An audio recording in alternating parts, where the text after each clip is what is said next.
Students, class 12th में अपना चल रहा था लेसन बायोमोलिक्यूल जैव अणु। ठीक है, जैव अणु के अंदर मैं आपको करा रहा था ग्लूकोज की कुछ केमिकल रिएक्शंस। हिंदी मीडियम वाले थोड़ा ध्यान देना, आपके नोट्स में रिएक्शंस सारी हैं बट आगे पीछे है। जैसे अभी आप रिएक्शन देखोगे, शुरू में 3 रिएक्शन है, बची हुई रिएक्शन कहीं ना कहीं नोट्स के अंदर लेसन में लिखी हुई है। इंग्लिश मीडियम वालों के एकदम सीरीज में लिखी हुई है, तो मैं यहाँ पे तो एक साथ ही सारी रिएक्शंस बता रहा हूँ। ठीक है आगे पीछे, मतलब ये है कि वो रिएक्शन सिर्फ आपको समझ आनी चाहिए। लिखी आपके बुक में, आपकी नोटबुक में कहीं भी लिखी हो, अपने को उससे मतलब नहीं है। ठीक है, बस तुम्हें ये देखना है कि आगे पीछे है, ठीक है, और साथ साथ समझ के आपको उसको करना है। देखो भाई, आपको ग्लूकोज की अब रिएक्शन करानी है। 5 OH की प्रेजेंस की लिए रिएक्शंस कराई थी एसिटिक एनहाइड्राइड से, लास्ट वीडियो में यही कराया था। अब आप कराओगे HCN के साथ रिएक्शन ग्लूकोज की।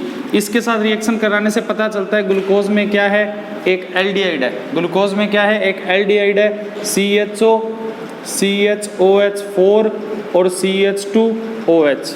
ठीक है, ये आपका क्या बन गया, ग्लूकोज। अब ग्लूकोज की रिएक्शन आप किससे करा रहे हो, HCN से। देखो HCN पे यहाँ माइनस होता है, यहाँ प्लस होता है। इसको मैं ऐसे लिख देता हूँ खोल के, ये लो। ठीक है, ये इलेक्ट्रॉन इधर जाएगा, यहाँ पे माइनस आ जाएगा और इस कार्बन पे प्लस आ जाएगा। प्लस वाली चीज़ पे माइनस जुड़ जाएगा और प्लस इस पे ऑक्सीजन के साथ कौन जुड़ेगा, हाइड्रोजन जुड़ेगा। तो आपको मिलेगा CO के साथ H, CN इधर, H इधर, बाकी चीज़ सेम, CHOH4 और ये मिल जाएगा CH2OH। HCN के साथ रिएक्शंस कराने पर आपको, ठीक है, ये जो चीज़ मिली है इसको बोलते हैं साइनोहाइड्रीन। इसको क्या बोलते हैं, साइनोहाइड्रीन। इतना ध्यान रखना। मतलब HCN के साथ एल्डिहाइड की रिएक्शन कराते हैं तो साइनोहाइड्रीन बनता है। ग्लूकोज से करा रहे हो तो ग्लूकोज साइनोहाइड्रीन बन जाएगा। आपके सिलेबस में एल्डिहाइड लेसन है, वहाँ पे ये टॉपिक फिर रहेगा। HCN से फिर रिएक्शंस कराएंगे और बनेगा क्या, यही चीज़ बनेगी। ठीक है, तो HCN के साथ रिएक्शंस होगी। उसके बाद है ग्लूकोज की ब्रोमीन वाटर से रिएक्शन। ये भी आपको क्या बताती है, ग्लूकोज में एल्डिहाइड की प्रेजेंस बताती है। मतलब क्वेश्चन आ सकता है, वो रिएक्शन लिखो जिससे पता चले ग्लूकोज के अंदर एल्डिहाइड ग्रुप है। ब्रोमीन वाटर से, ब्रोमीन जल से ग्लूकोज की रिएक्शन करानी है। देखो एल्डिहाइड CHOH4 और CH2OH, जैसे इसकी ब्रोमीन वाटर से रिएक्शन कराएंगे। पानी के अंदर ब्रोमीन है और कुछ नहीं है, ब्रोमीन वाटर का मतलब। ठीक है, तो ब्रोमीन वाटर का काम होता है इसका क्या करना, कि इसका ऑक्सीडेशन कर देते हैं। तो इस एल्डिहाइड का ऑक्सीकरण कर देंगे। एल्डिहाइड का ऑक्सीकरण, ऑक्सीडेशन करेंगे तो क्या बनता है, COOH, CHOH4 और CH2OH। मतलब ये कि एल्डिहाइड का ऑक्सीकरण किसके द्वारा होता है, ब्रोमीन वाटर के द्वारा होता है। बाकी चीज़ सेम रहेगी। इसको बोलते हैं ग्लूकोनिक एसिड। ग्लूकोनिक एसिड ये भी आपसे पूछा हुआ है। ठीक है, कि भाई ग्लूकोनिक एसिड का फॉर्मूला क्या होता है, ये पूछ लेते हैं। तो कार्बोनिल समूह की प्रेजेंस या एल्डिहाइड की प्रेजेंस आप किससे बताते हो, ब्रोमीन वाटर से बताते हो। ठीक है, उसके बाद एक रिएक्शंस और है, वो आता है रिडक्शन। ग्लूकोज की सोडियम अमलगम या निकल के साथ रिएक्शन। ग्लूकोज की sodium amalgam NaHG, sodium amalgam या निकल के साथ रिएक्शंस करानी है। इन दोनों का काम होता है रिडक्शन करना, अपचयन करना। रिडक्शन का मतलब होता है ग्लूकोज को हाइड्रोजन देना। तो ये ग्लूकोज है, इसके साथ CHOH4 ये लिखा, ये CH2OH लिखा। यहाँ पे आप चाहे तो सोडियम अमलगम लिख देना या आप चाहो तो निकल लिख देना। दोनों का काम रिडक्शन करना है। इसका अपचयन कर देंगे। जब एल्डिहाइड का अपचयन करते हैं तो अल्कोहल बनता है, CH2OH, CHOH4 और CH2OH। इसको बोलते हैं सार्बिटॉल। इसको क्या बोलते हैं, सार्बिटॉल। सार्बिटॉल एक खांसी की दवाई के अंदर डलने वाला साल्ट होता है, ये ध्यान रखना। सार्बिटॉल एक खांसी की दवाई के अंदर डलने वाला क्या होता है, सॉल्ट होता है। ठीक है भाई, ये चीज़ हो जाएगा। उसके बाद अपने करते हैं 3 रिएक्शंस, ये आपकी होगी। उसके बाद आपसे पूछा जाता है ओसाजोन का निर्माण। ठीक है, ओसाजोन का निर्माण, ग्लूकोज की रिएक्शंस करानी है फेनिल हाइड्रेजीन के साथ। हिंदी में भी फेनिल हाइड्रेजीन ही बोलते हैं भाई। फेनिल हाइड्रेजीन के साथ रिएक्शन करानी है। प्रोडक्ट आपको मिलेगा, वो मिलेगा ओसाजोन। हिंदी में भी इसको क्या बोलते हैं, ओसाजोन बोलते हैं। ठीक है, ये भी आपको क्या बताता है, जब इस फेनिल के साथ अभिक्रिया कराओगे, आप रिएक्शंस कराओगे, तो ओसाजोन का बनना भी आपको बताता है कि ग्लूकोज में क्या प्रेजेंट है, एक एल्डिहाइड ग्रुप प्रेजेंट है। ठीक है। तो करना कुछ नहीं है, इन इक्वेशन को याद करने का तरीका है, मैं सारी इक्वेशन एक साथ इसीलिए करा रहा हूँ, आगे पीछे नहीं करा रहा। हालांकि हिंदी मीडियम के नोट्स में आगे पीछे है, इंग्लिश मीडियम में एक साथ है। याद करने का तरीका यही होता है, जो एक जैसी रिएक्शन होती है, अब ग्लूकोज की सभी रिएक्शन एक साथ कर दी, तो आप इसको याद करने का सबसे अच्छा तरीका अपनाओ। तो एक तरह से ये मान लो ये मैथ है, रफ कॉपी में जितना आप इन रिएक्शंस को कर करके देखोगे ये आपको उतनी ही आएंगी। ठीक है, देखो ग्लूकोज लिया CHO, अब CHOH को मैंने फिर खोल के लिख दिया, एक CHOH ये रहा, 3 CHOH ये रहे और एक CH2OH ये रहा। अपने को रिएक्शन किससे करानी है? फेनिल हाइड्रोजीन से रिएक्शन करानी है। तो मैं आपको पहले बताता हूँ इसका नाम कैसे याद रखना है। देखो हाइड्रोजीन का फॉर्मूला होता है ये NH2 किसका फॉर्मूला होता है? हाइड्रोजीन का। यहाँ से एक H बाहर निकाल दो और C6H5 बेंजीन रिंग जोड़ दो तो बन जाएगा फेनिल हाइड्रोजीन। इसको क्या बोलेंगे? Phenyl hydrogen. अब देखो फेनिल हाइड्रोजीन से रिएक्शंस कराओगे तो क्या होगा? यहाँ पर C6H5NH और NH2, यहाँ से H2 और यहाँ से O बाहर निकल जाएगा तो आपको मिलेगा CH double bond NH C6H5, ये CHOH ऐसे ही, ये 3 CHOH ऐसे ही, ये CH2OH ऐसे मिल जाएगा। ठीक है, मतलब एक फेनिल हाइड्रोजीन इसके साथ क्या हो जाएगा? वाटर मॉलिक्यूल बाहर निकालेगा और जुड़ जाएगा। एक फेनिल हाइड्रोजीन इसके साथ क्या होगा? वाटर मॉलिक्यूल बाहर निकालेगा, जुड़ जाएगा। अगर ठीक है, अगर ये तो आपका बन गया फेनिल हाइड्रोजोन, इसको बोलते हैं फेनिल हाइड्रोजोन।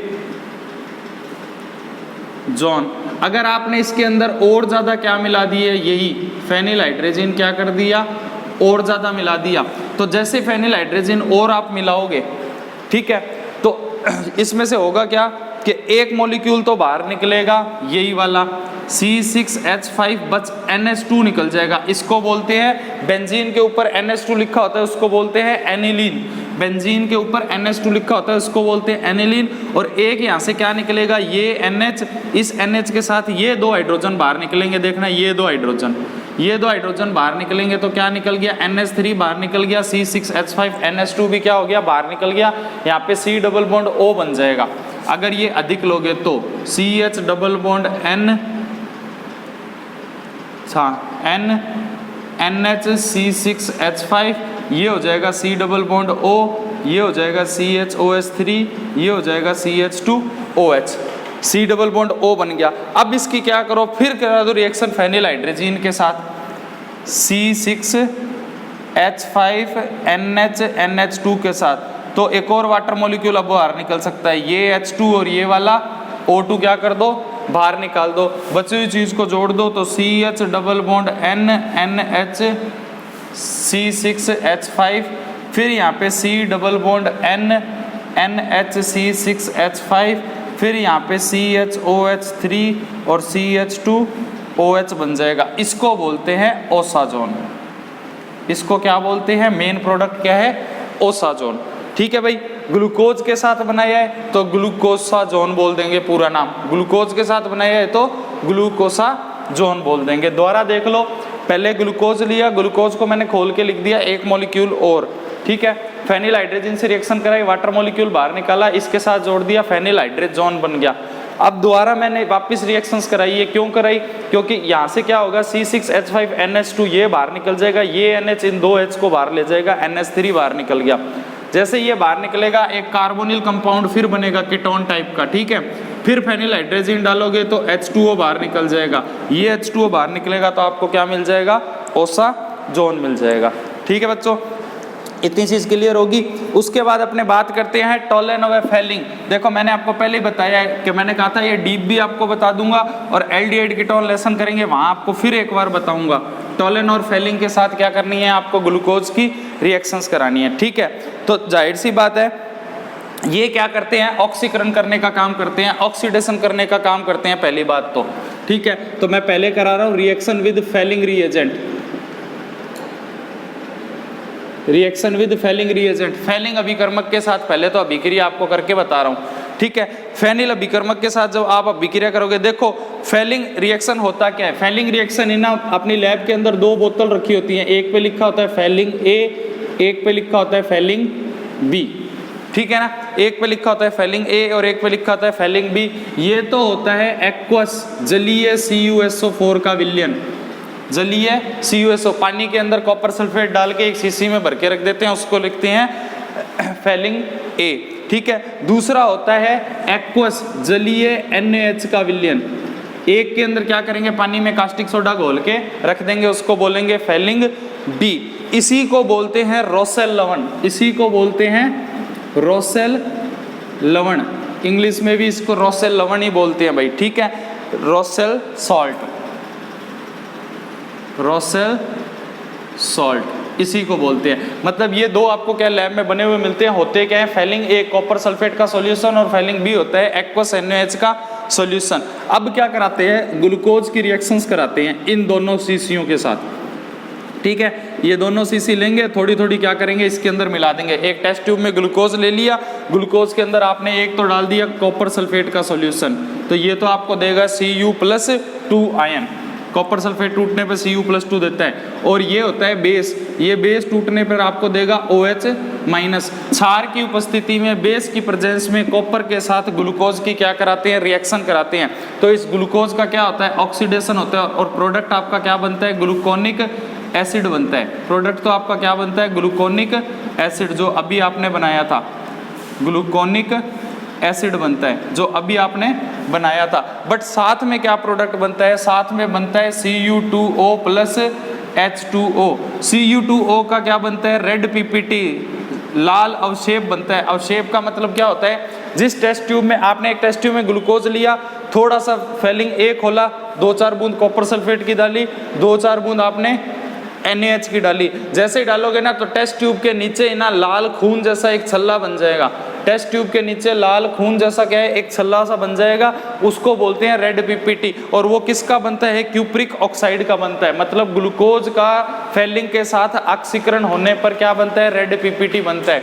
तो मैंने आपको बताया था अपचाई व अनअपचाई शर्करा कौन सी होती है, रिड्यूसिंग व नॉन रिड्यूसिंग शुगर कौन सी होती है। वहाँ आपको बताया था रिड्यूसिंग शुगर वो होती है जो इन दोनों से क्या करती है, रिएक्ट करती है, जो क्या करती है, फेलिंग और टॉलन से रिएक्ट करती है। तो ये फेलिंग से रिएक्शन करेगी और रेड PPT बनेगा। और जिनको कहा था अनअपचाई शर्करा नॉन रिड्यूसिंग शुगर, उनकी ये रिएक्शन कराओगे तो ये रिएक्शंस नहीं होगी, ठीक है। ये तो बात होगी फेलिंग की। वापिस आएगा एल्डिहाइड कीटोन लेसन में, ध्यान रखना, ठीक है। तो ये चीज आपको पता होनी चाहिए। उसके बाद कराते हैं टॉलन रिएजेंट से रिएक्शन, ठीक है। आज के वीडियो में टॉलन तक ही कराऊंगा, नेक्स्ट वीडियो में आगे की बात करेंगे। इसको बोलते हैं टॉलन रिएजेंट। टॉलन रिएजेंट देखो बेटा क्या होता है, टॉलन रिएजेंट होता है ये अमोनिकल सिल्वर नाइट्रेट का सॉल्यूशन होता है। मतलब अमोनिकल सिल्वर नाइट्रेट, ठीक है, इसका सॉल्यूशन होता है। सिल्वर नाइट्रेट को अमोनिया में क्या करना है, घोलना है। एक टेस्ट ट्यूब लिया, उसमें अमोनिया डाल ली और थोड़ा सा क्या डाल दिया, सिल्वर नाइट्रेट डाल दिया, तो जो सॉल्यूशन बनेगा उसको हम क्या बोलेंगे, टॉलन रिएजेंट बोलेंगे, ठीक है। कैसे बनाया जाता है, ये सिल्वर नाइट्रेट लिया, ठीक है, और आपने क्या ले लिया, अमोनियम हाइड्रोक्साइड ले लिया। ये दोनों हमारी लैब में क्या होते हैं, रखे हुए होते हैं, ठीक है। आपको यहाँ पे क्या मिलेगा, Ag के साथ तो OH जुड़ जाएगा, AgOH प्लस आपको क्या मिलेगा, ammonium nitrate. Ammonium nitrate, Belarus में जो बम विस्फोट हुआ था वो किसके कारण हुआ था, अमोनियम नाइट्रेट के कारण हुआ था, ठीक है। अब क्या होगा, ये जो AgOH आपको मिला है ये वापस क्या करेगा, अमोनियम नाइट्रेट के साथ में फिर रिएक्शंस कर लेगा, ठीक है। सॉरी, अमोनियम नाइट्रेट नहीं, अमोनियम हाइड्रोक्साइड के मॉलिक्यूल से, मतलब अमोनियम हाइड्रोक्साइड और डाल दो इसके अंदर। जब अमोनियम हाइड्रोक्साइड के साथ रिएक्शन करोगे तो आपको एक संकुल यौगिक कोऑर्डिनेट कंपाउंड मिलेगा, AgNH3 कोऑर्डिनेशन कंपाउंड है, नाम इसका खुद पढ़ोगे आप, आपने उपसंयोजक यौगिक लेसन कर लिए हैं। AgNH3 और OH ब्रैकेट के बाहर लग जाएगा और 2H2O बन जाएगा। इसको बोलते हैं अमोनिकल सिल्वर नाइट्रेट का सॉल्यूशन, अमोनिकल सिल्वर नाइट्रेट का सॉल्यूशन, ठीक है। अब क्या करोगे, आप ग्लूकोज की रिएक्शंस करा दो इससे। अब क्या करोगे, आप ग्लूकोज की रिएक्शंस करा दो अमोनिकल सिल्वर नाइट्रेट के सॉल्यूशन के साथ, ठीक है। ये लो प्लस लिख दिया क्योंकि OH बाहर निकल गया, यहाँ पर ने क्या लिख दिया, प्लस लिख दिया। इसके कितने, 2 मॉलिक्यूल ले लिए। इसका काम भी क्या होता है, ऑक्सीडेशन करना होता है। COH बन गया, CHOH4 बन गया और CH2OH बन गया। तो ये तो तुम्हारा बन गया ग्लूकोनिक एसिड। अब ग्लूकोनिक एसिड जो बना है, ग्लूकोनिक एसिड के साथ में क्या बनेगा, तो देखो एक तो बनेगा 2Hg पीपीटी के रूप में, ठीक है, पीपीटी के रूप में बनेगा, ठीक है। 4 अमोनिया बनेंगे, 2H2O बनेगा। अब सुनो, ये जो पीपीटी बना है ना, ये सिल्वर मिलर टेस्ट कहलाता है, रजत दर्पण, इसी को क्या बोलते हैं, रजत दर्पण। मतलब जिस टेस्ट ट्यूब में आप ये प्रैक्टिकल करोगे, उस टेस्ट ट्यूब में नीचे की साइड में एक चांदी का गोल सा सुंदर सा छल्ला बन जाएगा, चांदी की अंगूठी जैसा, ठीक है ना। तो वो अगर टेस्ट ट्यूब के अंदर बन रहा है तो क्या प्रेजेंट है, एल्डिहाइड मतलब ग्लूकोज प्रेजेंट है। आगे बात समझ में, तो दोबारा देख लेना फेलिंग को, आराम से वीडियो को रिवर्स करना, ठीक है, स्लो करना, आराम से इसको देखना, फेलिंग टोलेन को अच्छे से समझ लेना, क्योंकि एल्डिहाइड कीटोन में दोबारा आएगा, ठीक है। आज के वीडियो में इतना ही कराता हूँ, नेक्स्ट बात करेंगे अगले वीडियो में। Thank you.